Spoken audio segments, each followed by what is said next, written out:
Antes de mergulhar nessa história incrível, considere se inscrever no canal e ativar o sininho. Aqui, cada história tem algo a dizer, e você não vai querer perder nenhuma. Abandonada no dia do casamento, ela se casa com um mendigo, sem saber que ambos são COR. Maya Mendes tinha tudo para ser feliz. Aos 29 anos, ela representava a própria imagem da mulher moderna, realizada e inspiradora. Filha única do falecido Daouda Mendes, um pioneiro da tecnologia médica na África Ocidental, ela assumiu as rédeas da Mendicare, a empresa familiar, depois de concluir uma dupla graduação em engenharia biomédica e administração de empresas entre Montreal e Genebra. Sob sua liderança, a empresa se tornou líder em saúde conectada, oferecendo soluções de diagnóstico móvel para áreas rurais na África. Mas além dos números e conquistas, Maya era admirada por sua elegância discreta, sua gentileza sincera e seu comprometimento social.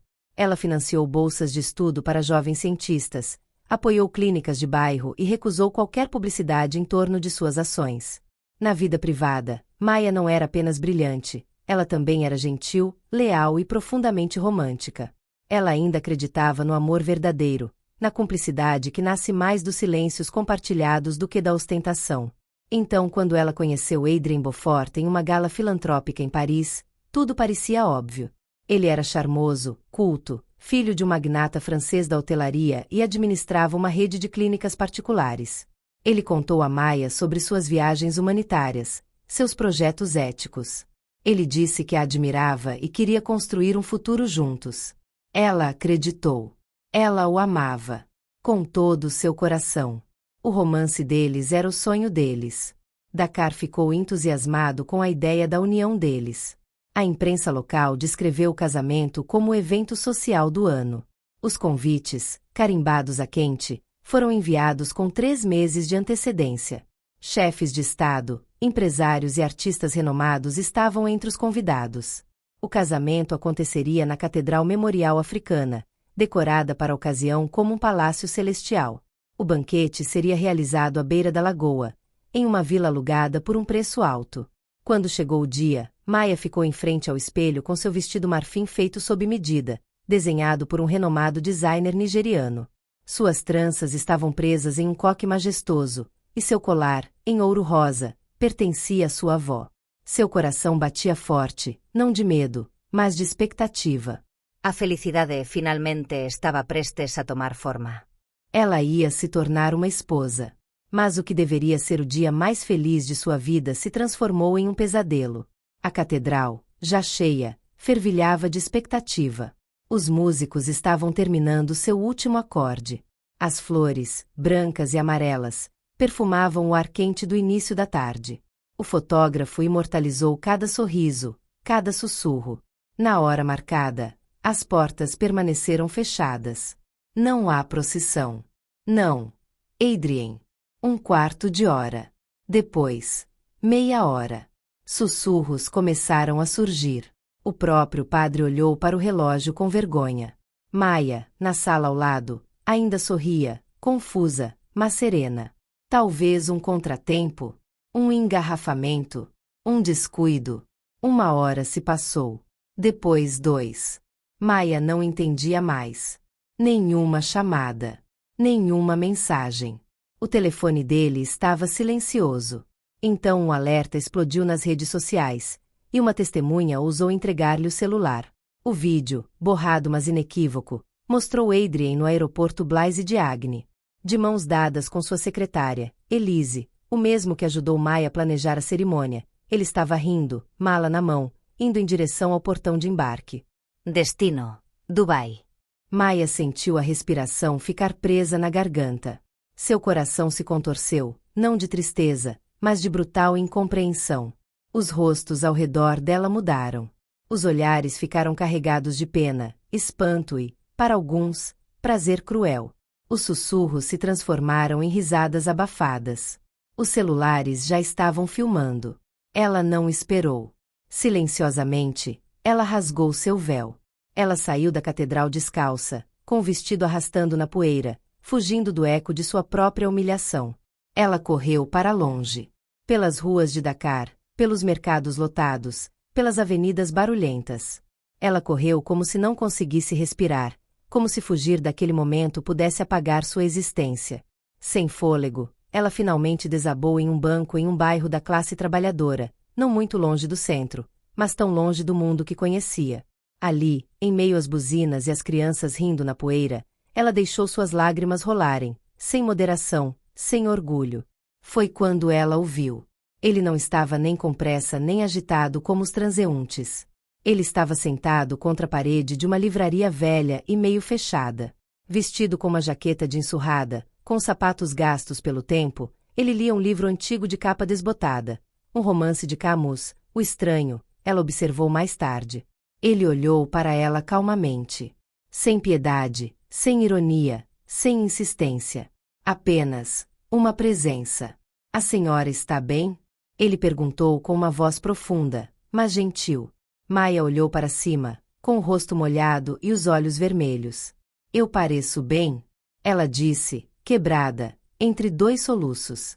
Ele deu um sorriso discreto, não zombeteiro, mas quase fraternal. Não. Mas às vezes é preciso cair para se encontrar.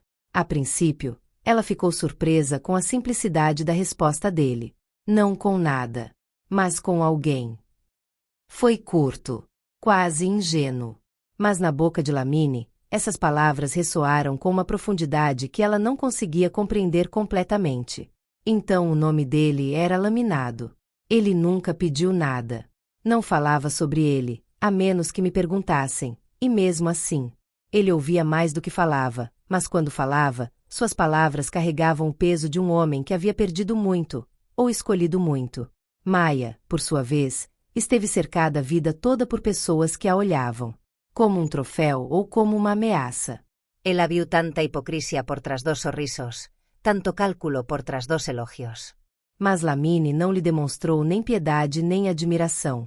Apenas uma presença silenciosa, às vezes engraçada, muitas vezes lúcida. Ele disse que estava vivendo nas ruas há 2 anos. Mas aquela rua não o destruiu.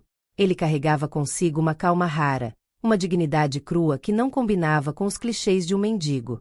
Pouco a pouco, quase a despeito de si mesma, Maia começou a voltar. No dia seguinte. Então, depois de amanhã. Ela começou levando-lhe uma refeição quente, depois um sabonete de ervas de que gostava e, por fim, uma calça azul marinho que encontrou em uma loja local. Cada objeto que ela lhe oferecia parecia menos uma necessidade do que uma desculpa para voltar e conversar um pouco mais. Eles se sentavam no mesmo banco, às vezes em silêncio, às vezes em conversa febril. Eles estavam falando sobre filosofia, escritos de Fanon, Baldwin, Sheikh Anta Diop. De música, ele amava Ali Farka Touré, ela preferiu Oumou Sangaré. Eles falaram sobre seus sonhos de infância. De ferimentos nunca contados a ninguém. De traições, de fé, de memória. Quanto mais o tempo passava, mais ela se sentia despojada de sua armadura, aquela que a alta sociedade, a competição econômica e a traição de Adrien lhe impuseram. Ela não estava mais usando maquiagem. Às vezes ela chegava até descalça, de tanga, sem telefone. Ninguém o reconheceu. O nome dela era Maia, mas aqui ela não era nem chefe, nem herdeira, nem figura pública. Ela era uma mulher em reconstrução. 3 meses se passaram assim, em claro escuro. Maia havia saído dos holofotes. Ela tinha ido embora sua assistente Aminata gerenciar Liatec, o negócio da família, simplesmente supervisionando remotamente. A mídia finalmente desistiu do assunto. As fotos de Adrien e Elise em Dubai evaporaram no fluxo digital. Mas algo muito mais profundo havia criado raízes. Uma noite, enquanto o céu sobre Dakar ficava vermelho, e eles compartilhavam pão de milho e biçap em um pequeno e tranquilo beco, ela olhou para ele por um longo tempo.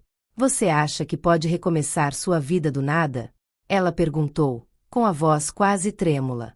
Ele não respondeu imediatamente. Ele mastigou lentamente e então olhou para ela, seus olhos brilhando com sabedoria ancestral. Não com nada, mas com alguém. Essa frase, dessa vez, foi direto ao coração. Maia sentiu como se tivesse sido atingida por uma verdade que ela estava buscando sem nomeá-la. Esse alguém era ele. E ela não duvidou mais. No dia seguinte, sem cerimônia, sem discurso, ela pediu ele em casamento. Ele ficou em silêncio por um momento, olhando perdido para o horizonte. Então ele sorriu. Não um sorriso surpreso, mas como se soubesse que esse momento estava chegando. Ele diz que sim. Eles se casaram em uma pequena mesquita escondida atrás de um mercado, com apenas algumas crianças de rua e um velho imã que recitava os versos com uma voz trêmula, mas gentil, como testemunhas. Maya usava um vestido simples de linho branco. Lamine vestiu a camisa que lhe dera no dia anterior. O mundo não sabia de nada. Maya pensou então que havia encontrado paz.